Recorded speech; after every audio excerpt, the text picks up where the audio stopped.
नमस्कार। आज हम एक ऐसी पावन और शक्तिशाली कथा के बारे में बात करने जा रहे हैं जिसे सुनने मात्र से ही आपके सभी पितृदोष समाप्त हो सकते हैं।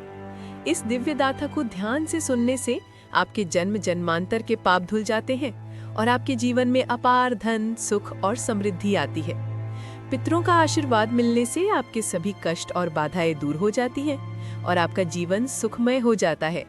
यह अलौकिक कथा स्वयं भगवान श्री कृष्ण ने गरुड़ देव को सुनाई थी। तो आइए हम इस महान कथा का श्रवण करें। एक समय की बात है, पक्षियों के राजा गरुड़ अपने मन में कुछ प्रश्न लेकर भगवान श्री कृष्ण के पास पहुँचे। उन्होंने आदर पूर्वक उन्हें प्रणाम किया और पूछा, हे प्रभु, पितृपक्ष के दौरान पितरों की पूजा करने का क्या महत्व है और उनकी आत्मा की शांति के लिए हमें क्या करना चाहिए? भगवान श्री कृष्ण ने मुस्कुराते हुए कहा, हे गरुड़, तुमने एक बहुत ही महत्वपूर्ण प्रश्न पूछा है जिसमें समस्त मानव जाति का कल्याण छिपा है।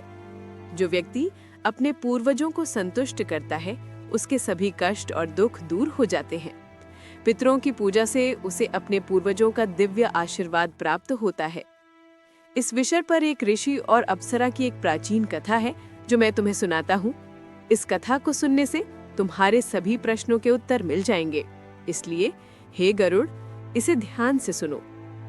भगवान ने आगे कहा, जो भी इस कथा को सुनता या सुनाता है उसके सभी प्रकार के पितृदोषों का नाश होता है और उसके ऊपर हमेशा पितरों की कृपा बनी रहती है। गरुड़ जी ने उत्सुकता से कहा, हे प्रभु, मैं आपके मुख से ये कथा सुनने के लिए बहुत उत्सुक हूँ। कृपया मुझे ये कथा सुनाइए और मैं इसका प्रचार अवश्य करूंगा। फिर भगवान श्री कृष्ण ने गरुड़ जी को पितृपक्ष की कथा सुनाना आरंभ किया। इसलिए दोस्तों, आप भी इस कथा को पूरा और ध्यान से सुने। ये कथा मनुष्य के सभी पापों को नष्ट कर देती है, उसे पितृदोष से मुक्ति दिलाती है, सभी ऋणों को समाप्त करती है, धन संपत्ति प्रदान करती है और निःसंतान दंपतियों को संतान का सुख देती है। पितृपक्ष के दौरान इस कथा का श्रवण करना अत्यंत ही फलदायक माना गया है। भगवान कृष्ण ने बताया, हे गरुड़, बहुत समय पहले रुचि नामक एक ऋषि थे।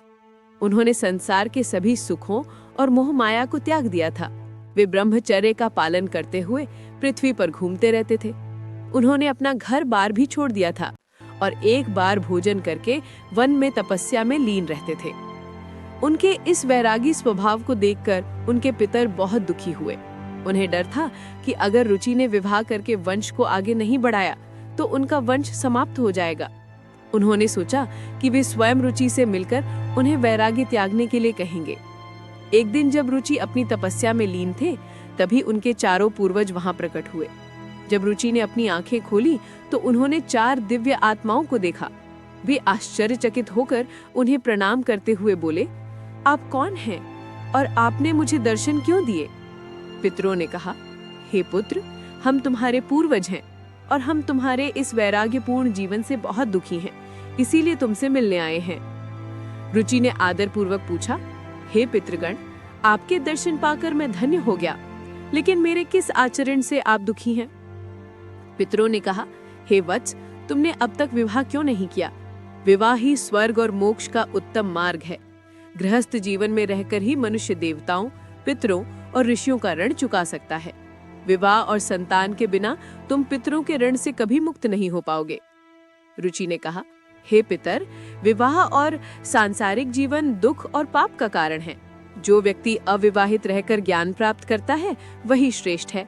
इस पर पितरों ने समझाया, तुम्हारा ये विचार उचित नहीं है। शास्त्रों में गृहस्थ जीवन को मोक्ष का साधन बताया गया है। संतान के बिना कोई भी मोक्ष प्राप्त नहीं कर सकता। संतान द्वारा किए गए श्राद्ध से ही पितरों को मोक्ष मिलता है। इसलिए विवाह करो और अपने पितरों को संतुष्ट करो। पितरों के वचन सुनकर रुचि को अपनी भूल का एहसास हुआ। उन्होंने विवाह करने का निश्चय किया, लेकिन उन्हें लगा कि इस उम्र में कोई उनसे विवाह नहीं करेगा। जब वे इस चिंता में डूब गए तो उनके पितर अंतर्ध्यान हो गए। रुचि ने अपने पितरों को प्रसन्न करने के लिए ब्रह्मा जी की घोर तपस्या की। 100 वर्षों की तपस्या के बाद ब्रह्मा जी प्रकट हुए और बोले, रुचि, मैं तुम्हारी तपस्या से प्रसन्न हूँ। तुम्हारी क्या इच्छा है? रुचि ने कहा, हे ब्रह्मदेव, मेरे पितरों ने मुझसे संतान उत्पन्न करने के लिए कहा है, लेकिन मुझे विवाह के लिए कोई कन्या नहीं मिल रही है। कृपया आप मुझे ऐसी कन्या प्रदान करें। ब्रह्मा जी ने कहा, हे वत्स, तुम पितरों की पूजा करो और उन्हें प्रसन्न करो, वे स्वयं तुम्हें एक उत्तम पत्नी देंगे। ब्रह्मा जी के वचन सुनकर रुचि ने नदी के तट पर जाकर अपने पितरों का तर्पण किया और उनकी स्तुति करने लगे।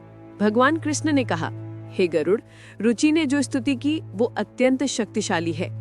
जो कोई भी इसे सुनता है उसके सभी दुख और दोष नष्ट हो जाते हैं। तुम इस स्तुति को ध्यान से सुनो। रुचि ने पितरों के 9, 6 और 7 गणों की स्तुति करते हुए कहा कि वे उनकी हर दिशा में रक्षा करें और उन्हें सभी बुरी शक्तियों से बचाएं। ऋषि रुचि की स्तुति सुनकर पितर अत्यंत प्रसन्न हो गए और एक दिव्य तेज के साथ उनके सामने प्रकट हुए। उन्होंने रुचि को आशीर्वाद देते हुए कहा, हे पुत्र, हम तुम्हारी भक्ति से बहुत प्रसन्न हैं। तुम्हारी जो भी इच्छा हो वो निसंकोच होकर कहो। रुचि ने अपनी इच्छा बताते हुए कहा कि उन्हें एक गुणवान और चरित्रवान पत्नी चाहिए ताकि वे अपने पितरों को संतान देकर संतुष्ट कर सके। पितरों ने कहा, हे बच्च, अभी इसी क्षण तुम्हें एक सुंदर पत्नी मिलेगी और उससे तुम्हें एक बुद्धिमान पुत्र प्राप्त होगा जो तीनों लोकों में प्रसिद्ध होगा। इतना कहकर सभी पितर वहां से चले गए। उनके जाते ही पितरों की कृपा से नदी के बीच से एक अत्यंत सुंदर अप्सरा प्रकट हुई। उस अप्सरा ने ऋषि रुचि को अपनी एक पुत्री, जिसका नाम मानिनी था, को पत्नी के रूप में प्रदान किया। रुचि ने उस अप्सरा कन्या से विवाह किया और इस प्रकार अपने वंश को आगे बढ़ाया। कथा के अंत में भगवान श्री कृष्ण ने गरुड़ जी को पितरों को प्रसन्न करने के कुछ महत्वपूर्ण उपाय बताए। ये उपाय हर व्यक्ति को पितृदोष से मुक्ति दिला सकते हैं। तर्पण। पितृपक्ष में पितरों को जल अर्पित करना चाहिए। इसमें जल, काले तिल, दूध और कुश का उपयोग होता है। श्राद्ध कर्म। पितरों के निमित्त भोजन, फल और वस्त्र अर्पित करना चाहिए। श्राद्ध के दिन ब्राह्मणों को भोजन कराना और उन्हें दक्षिणा देना शुभ माना जाता है। जीवों को भोजन। गाय, कुत्ते, कौवे और ब्राह्मणों को भोजन कराने से पितर प्रसन्न होते हैं। पीपल और तुलसी की पूजा। पीपल के वृक्ष को पितरों का निवास स्थान माना जाता है और तुलसी को देवी लक्ष्मी का प्रतीक। इनकी पूजा से पितर प्रसन्न होते हैं। पिंडदान। जो व्यक्ति पितृदोष से पीड़ित है उसे गया जैसे पवित्र स्थलों पर जाकर पिंडदान करना चाहिए। व्रत और सात्विक आहार। श्राद्ध पक्ष के दौरान व्रत रखना, सात्विक भोजन करना और मांस मदिरा से दूर रहना चाहिए। दान पुण्य। गरीबों और साधुओं को अन्न और वस्त्र दान करना अत्यंत शुभ होता है। पवित्र नदियों में स्नान। गंगा जैसी पवित्र नदियों में स्नान करने और पितरों को जल अर्पित करने से पितृदोष समाप्त होता है। धार्मिक ग्रंथ पाठ। सत्संग में शामिल होना और गीता के 11वें अध्याय का पाठ करना पितरों की शांति के लिए बहुत लाभकारी है। भगवान श्री कृष्ण ने कहा कि जो व्यक्ति इन उपायों को पूरी श्रद्धा और विश्वास के साथ करता है उसे जीवन में सभी सुख और समृद्धि मिलती है।